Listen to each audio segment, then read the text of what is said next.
Well, thank you, Madam Chairwoman. How nice to see you in that chair. I'd walked in and I thought we were going to be talking about having the Congress dictate to a local district what to do with the criminal laws so that people who are not elected by those residents would be dictated. And here we are talking about things like immigration around a D.C. sort of bill where we're not respecting local decisions, right? It strikes me that when my colleague kind of goes on about immigrants in his state, he fails to realize that those immigrants in his state are basically keeping up the economy, right? They are working in the jobs that American citizens don't take. And we had recent reports from Social Security how thank you, immigrants, because without your participation in Social Security, we would not be solvent for a few more years. We need to do a lot. Social Security 2100, I'm in on that bill, so we could fix it.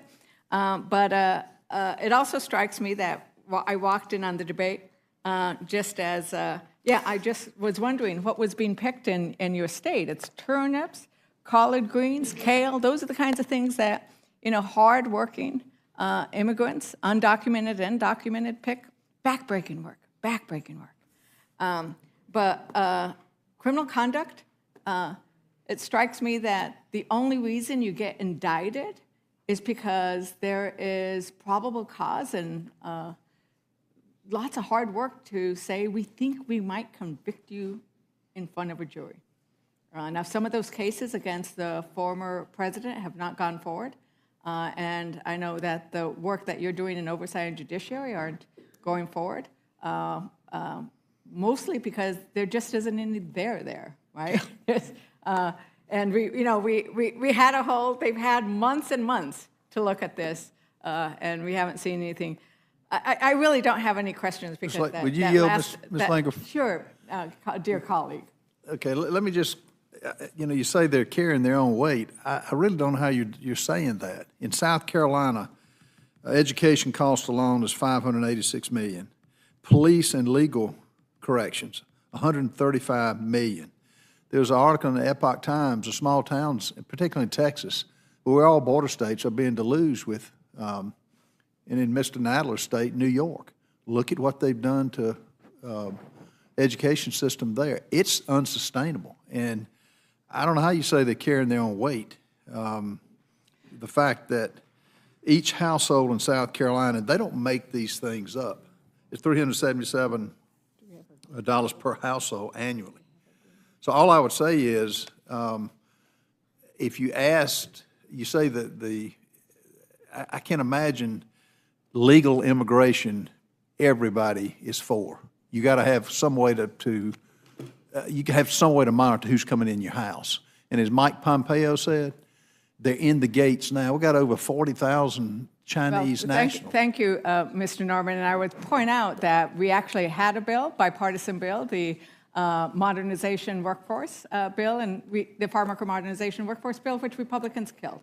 But going back to the issue at hand, like I said, I didn't really have any questions. We seem to have veered off from the topic. But I don't know if you want to respond to anything you heard. There is one thing, Congresswoman Leger Fernandez, thank you very kindly, and I love the freewheeling nature of the Rules Committee. I wasn't prepared to talk about the immigration issue, but the distinguished gentleman from South Carolina raised an issue that's close to my heart because it's something I worked on when I was a state senator, which is organized rings of retail theft. And in Maryland, we passed a law against directing organized retail theft. And I suppose that's something you'd be interested in. I mean, it's these criminal rings that are sending people in and robbing stores and coming out.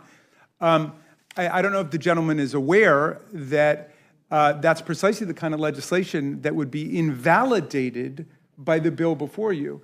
The District of Columbia Council just passed that and created new criminal sentences under it. There's nothing in this legislation that deals with that particular offense, but that's something that has come up, and that's been something we've been troubled by in Maryland, and I'm sure other states. You want to have the local government being able to respond to those things. But what this legislation says is that the District of Columbia Council cannot alter in any way. It cannot increase criminal sentences. It can't reduce criminal sentences. It can't create new crimes with sentences just because Congress knows best. And that seems dubious to me, and it seems like a massive intervention with home rule and a real diss to the people of Washington who've been going through the process of responding to these kinds of criminal events. So I just thought you should know about that. There are jurisdictions that are taking action on precisely the problem that you identified. Please, by all means. I yield you time, Mr. Norman. Thank you. Yeah. How do you respond when the mayor, Merrill Bowser, would not intervene with, I forget which campus, maybe it was in George Washington, to stop the peaceful protests that were tearing up buildings? Why would she not lend the police force to help that out, help the college out? Well, as I understand it, she sent the police in, and they broke up the encampment. That's my understanding. We were going to have a hearing on the whole thing, but the chairman canceled it. So I don't know any more details other than the D.C. police did go in. It was after 14 days, and only after we were going to hold a hearing and make her have to answer questions to the American people as to why they weren't adhering to the request of the university president. The George Washington University president requested that the police go in and remove the encampments. These were peaceful protests, but they were trespassing. They were intimidating Jewish students, and 20+% of the student population at George Washington is Jewish. And they were begging for help from the police department, and they didn't until the morning of the hearing. They finally cleared it out, which the hearing was going to be 100% about why Washington hadn't cleared that encampment out. And that's why the hearing was canceled. But I would be curious as to what the ranking member's position. Did you support? I thought the hearing was about anti-Semitism too, No, which is why I was so disappointed. I I didn't think it was just about that one event. Well, that's why I was so disappointed that you canceled it. What did you support? Whose side were you on? The university president's side requesting help from Washington D.C. police, or the mayor's I side? think the Did you witnesses support should be the mayor's questioning each decision? other. We have I'm happy to answer the question if someone else I think opposes I'll it. reclaim It is my- Ms. I think I'll Leger reclaim my Fernandez. time on this. But this is an example. It is freewheeling, but it is an example of how we have moved beyond the idea that we are imposing on D.C. From Congress what should be happening.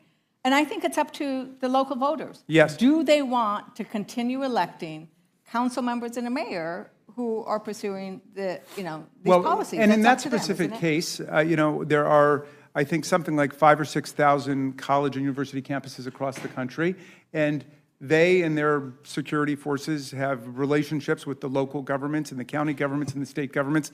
They can't be micromanaged by the U.S. Congress. We're the federal legislature, and we're supposed to be engaged in federal lawmaking. So if there was a request from a campus to the D.C. police and to the mayor, and they engaged in a process that at first didn't give the university exactly what it wanted, and then it did end up doing it, I'd be happy to look at it, but that's how local government works, right? And does the Congress really want to be superintending the relationship between every college and university in all of our districts and the local and state governments? I don't think so. And to get back to the matter at hand, that's precisely the fatal flaw with this legislation, which is it says for all time, we're going to freeze criminal sentencing legislation in the District of Columbia at what it is. I don't know whether that was deliberate or not, but that's what their legislation says. They're going to make it impossible for the D.C. Council to do what it just did, which is to create new crimes like the crime of organized retail theft conspiracy rings. And that's not something that the Congress of the United States is going to do for D.C., but it's something that D.C. did for itself, but now we wouldn't allow them to, simply because we decide it's an election year and it's convenient to kick D.C. around a little bit. So thank you very much, Ranking Member. And I would note, Madam Chairwoman, I'd like to enter into the record the Washington Post article that points out how Social Security and Medicare taxes have been benefited by immigrant participation. Without objection.